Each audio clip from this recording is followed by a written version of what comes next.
For my experience, one of the alarms that gets, or even like a warning that gets the most like sighs, like at the dialysis clinic, is when the machine says filter will soon be expired. You're just kind of like, shoot.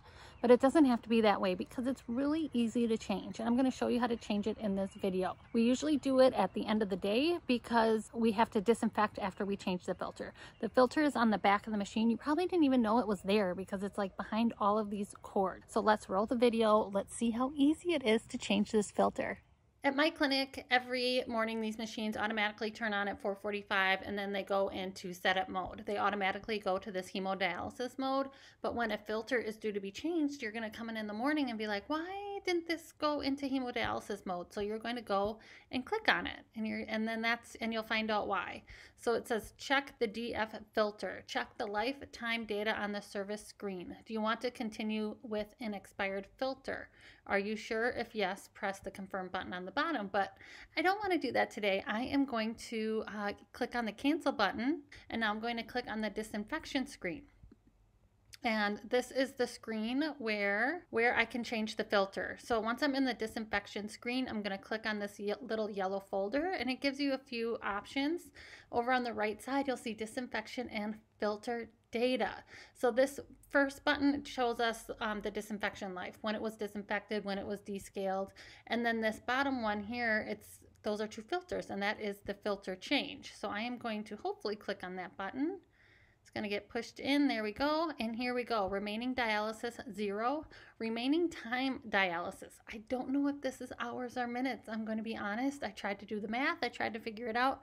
And I just don't know. And I'm okay with that. What I do know is that the filter is due to be changed. So I'm going to do that.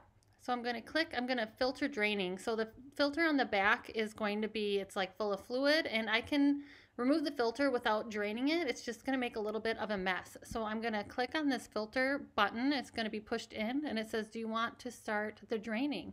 And I do. So I'm going to hit this confirm button, this little arrow on the bottom, to drain the filter.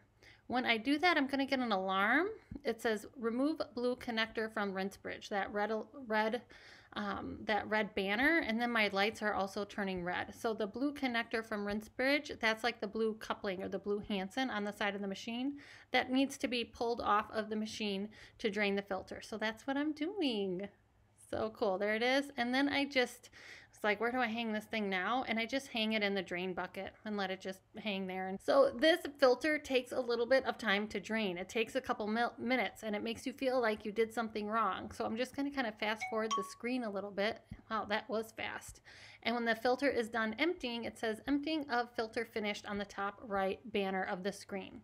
So now I can change the filter. Where is the filter? Where is it? It's on the back of the machine. There it is, and it has 4 connectors. So I just kind of have to squeeze them to pull them off. And here I'm trying to do it one-handed. It didn't go that well. So I needed 2 hands to remove these connectors. So I'm going to remove one. Hopefully, come on, Lindsay, you can do it. There, 1, 2, 3. And 4. Once those are off, the filter will just pull off of the machine. Just like that, and I put it in the garbage. There's no requirement for biohazard because there's no like blood or any kind of bodily fluids in that filter.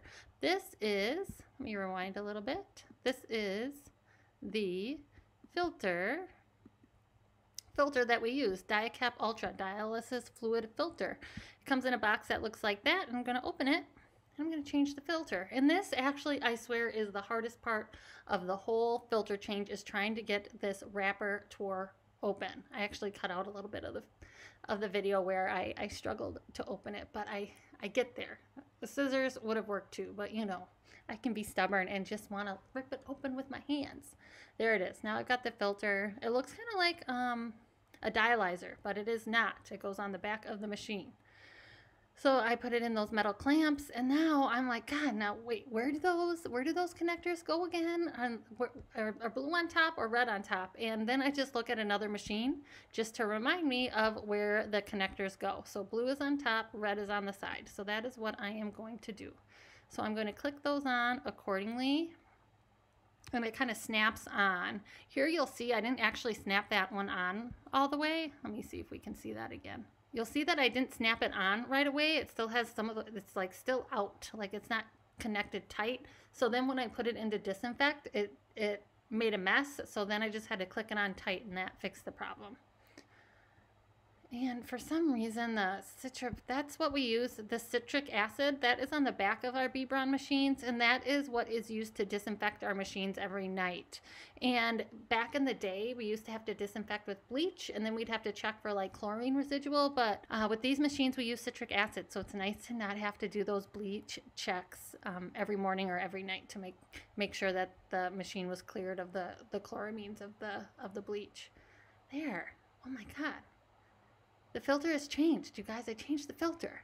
There it is. Beautiful, brand new filter. And now what do? How does the machine know that I changed the filter? I'm going to tell it. I'm going to click on this button right here. Click on it, and it says, do you want to stop filter draining and update the DF filter data? Press yes. So that's just that confirm, that highlighted arrow on the bottom of the machine right here. I'm going to click that button. And now it's, see, you're like, what? It's still at 163 and 0. What? And then, ta-da! Now it goes to 900 remaining time and remaining dialysis. That might be 150 dialysis treatments. So if we do 3 treatments a day on a machine times 6 days a week, I think that's like around 8 weeks. Like, we change those filters every 2 months, but I feel like it's more like every 3 months. So, you know, I don't need to get stuck on the details. And then it's just going to remind me to put the coupling on the rinse bridge, just to put that blue thing back in its spot. And that's how you change a filter. And then when this is all done, I'm going to put the machine into disinfect. We use this is our disinfect button, this little yellow circle with the lab tube drip. So we press that, and it is done. We did it, and now the machine is ready for another patient. Our disinfect takes about 35 minutes. Thank you guys for watching. Please like, please subscribe, and please become a member of my channel. That helps me so much. It helps me bring more videos to all of you. Take care.